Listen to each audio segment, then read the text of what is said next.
Hello वीर, तो हम लोग कर रहे थे complete economics for government exam. और आज के लेक्चर में हम लोग बात करने वाले हैं बैंकिंग के बारे में। तो सबसे पहले बैंकिंग की जो डेफिनेशन है पहले वो देख लेते हैं, फिर इसके टाइप्स वगैरह देखते हैं। तो सबसे पहले अगर हम लोग बात करें बैंक्स की बेसिक डेफिनेशन की, तो बैंक क्या है। तो भैया यह एक यहाँ पे नोट लिख डेफिनेशन लिखी हुई भी है यहाँ पे कि भैया ये क्या है।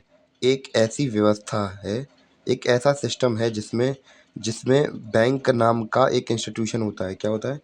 बैंक नाम का एक इंस्टीट्यूशन होता है। ठीक है, होता है जो कि पब्लिक के डिपॉजिट, यानी कि जैसे कि आप लोग पैसा जमा करने आते हैं तो पब्लिक के डिपॉजिट्स को एक्सेप्ट करता है। क्या करता है? पब्लिक के डिपॉजिट्स को एक्सेप्ट करता है। यानी कि आप लोग कह रहे हैं कि अब मेरे पास 10 लाख रुपए हैं, 20 लाख रुपए हैं, तो आप मेरे पैसे जमा कर लीजिए। तो ये काम होता है बैंक्स का। डिपॉजिट्स को एक्सेप्ट करता है और पब्लिक को लोन देता है। क्या देता है? लोन, यानी कि ऋण, यानी कि उधार देता है। क्या करता है? लोन देता है और लाभ कमाता है, यानी कि प्रॉफिट कमाता है। अब भैया लोन देगा तो भैया प्रॉफिट कुछ परसेंट तो इंटरेस्ट काटेगा ही काटेगा, तो उससे वो थोड़ा बहुत पैसे भी कमा लेते हैं बैंक्स। तो ये बिल्कुल एक लेम लैंग्वेज में बेसिक डेफिनेशन है बैंक की। उम्मीद है कि आपको समझ में आई हो बेसिक डेफिनेशन किसकी? बैंक की। तो भैया अब हम लोगों ने बैंकिंग के टाइप्स के बारे में देखेंगे कि बैंक्स तो हमने देख लिया, बैंक की डेफिनेशन देख लिया। अब भैया बात करेंगे बैंकिंग के टाइप्स के बारे में। तो भैया बैंकिंग दो प्रकार की हमारे इंडिया में, एक तो है कमर्शियल बैंक और दूसरा है सेंट्रल बैंक। सेंट्रल बैंक तो भैया देश का एक ही होता है। इसका काम क्या होता है कि देश की इकोनॉमी को संभालना और उसे रेगुलेट करना। ठीक है। और दूसरे होते हैं कमर्शियल बैंक, जिनका मेन एम होता है पैसे कमाना। मेन गोल होता है उनका पैसे कमाना।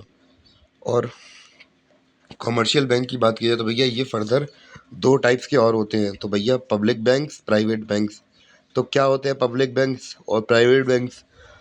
ये तो आपको पता ही है फिर।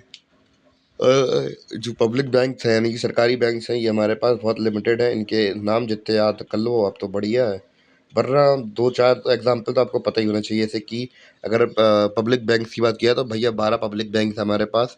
उनमें से हम लोग कुछ के नाम याद रख लेते हैं। एसबीआई यानी कि State Bank of India, Punjab National Bank, बैम सेंट्रल बैंक, यूबीआई और बैंक बीओबी। तो ऐसे करके हमारे काफ़ी पब्लिक बैंक्स हैं। और प्राइवेट बैंक्स कौन कौन से होते हैं भैया? जो निजी काम के लिए इस्तेमाल किए जाते हैं, जैसे axis bank, ICI bank, HDFC bank. तो ये सब अलग अलग बैंक्स भी होते हैं, तो ये सब प्राइवेट बैंक्स होते हैं। क्लियर इतना?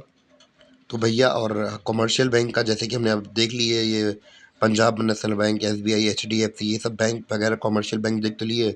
इनका मेन काम क्या है? इनका मेन काम यही है, बस प्रॉफिट कमाना। इतना ही इनका काम होता है। अब हम लोग बात करने वाले हैं सेंट्रल बैंक के बारे में। क्या होता है, कैसे होती है सेंट्रल बैंक की फंक्शनिंग, ये सब समझेंगे अब। तो भैया सेंट्रल बैंक की डेफिनेशन देख लेते हैं।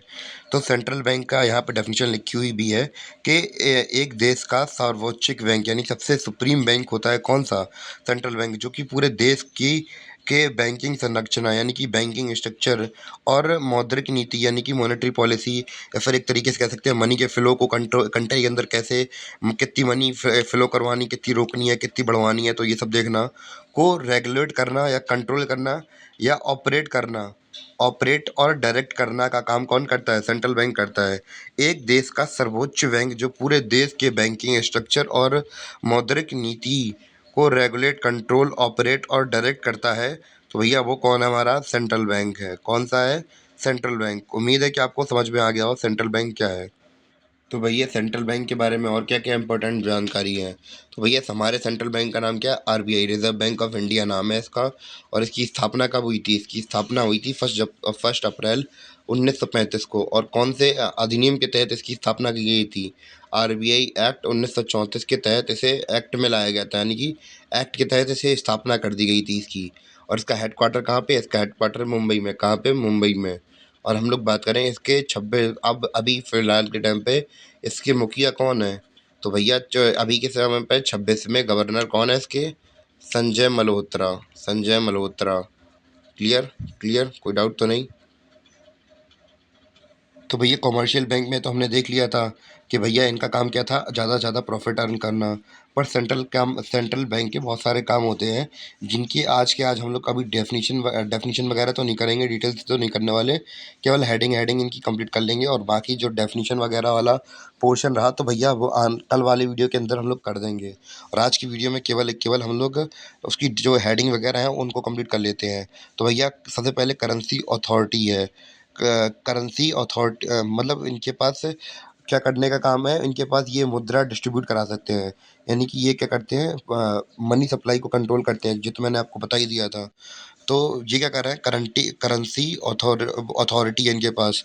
यानी कि जो करेंसी होती है वो देश में पहुंचाने का काम इन्हीं का होता है। यानी कि करन 1 रुपए का अगर नोट छोड़ दिया जाए और सिक्कों को छोड़ दिया है तो भैया यही करेंसी को छपवाते हैं, ठीक है। दूसरा ये है कि बैंक ऑफ गवर्नमेंट, यानी कि अब जो गवर्नमेंट होती है यानी सरकार का बैंक है ये। सर किसका बैंक है, सरकार का बैंक है ये। यानी कि एक तरीके से कह दे तो भैया सेंट्रल गवर्नमेंट और स्टेट गवर्नमेंट जो होती है हमारी, उसका खुद का बैंक है ये भैया, उनका खुद का बैंक है। स्टेट गवर्नमेंट और सेंट्रल गवर्नमेंट का खुद का बैंक है ये।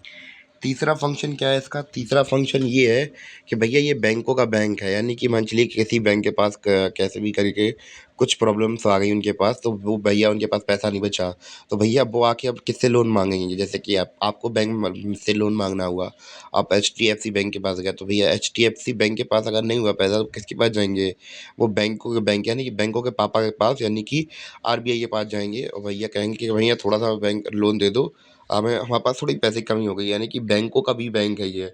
और बैंक ऑफ गवर्नमेंट तो है ही, यानी कि सरकारों का बैंक तो है ही, कि सरकार के जो जितना भी पैसा होता है सब रकम यहीं पे जाती है उनकी। और जो बैंक है बैंकों का भी बैंक है ये, बैंकों के पिताजी हैं ये तो। तीसरा पॉइंट हमने ये देखा कि कंट्रोलर ऑफ मनी सप्लाई। तो भैया जो मनी होती है यानी कि हमारे पास पैसा होता है, तो पैसे को कंट्रोल करने का काम भी इन्हीं का होता है कि इस कंट्री के, अपनी कंट्री के अंदर कितना पैसा होना चाहिए, कितना पैसा इन करना है, कितना पैसा आउट करना है। तो भैया इनके पास अलग अलग प्रकार के टूल्स होते हैं, तो वो अब हम लोग कल की वीडियो में समझेंगे। और आज की वीडियो में केवल इतना ही समझ लेते हैं कि भैया एक तरीके से ये क्या कंट्रोलर ऑफ मनी सप्लाई, यानी कि मनी की कितनी सप्लाई होनी है कंट्री के अंदर, वो सब देखने का काम किसका होता है, RBI का होता है काम। क्लियर है इतना, कोई डाउट तो नहीं। और भैया आखिरी फंक्शन क्या है कि custodian of foreign exchange reserves, यानी कि विदेशी मुद्रा का भंडार का संरक्षण भी यही करते हैं। तो भैया इसको हम लोग कल अपने वीडियो में बहुत डिटेल समझेंगे इन सभी फंक्शंस को डिटेल से। और इसके बाद हमारा जो चैप्टर है वो ख़त्म हो जाएगा, इसके बाद अपन लोग मनी के बारे में आएंगे। और उम्मीद है कि आपको चैप्टर समझ में आया हो। मिलते हैं अपने अगले वीडियो में, तब तक के लिए धन्यवाद, बाय। और ये वाला लेक्चर केवल यहीं तक था, केवल इस वाले लेक्चर में हमने RBI के फंक्शन की हेडिंग वगैरह देख ली, और बाकी के जो फंक्शंस हैं उनको हम लोग कल के लेक्चर में समझने की कोशिश करेंगे। तब तक के लिए बाय।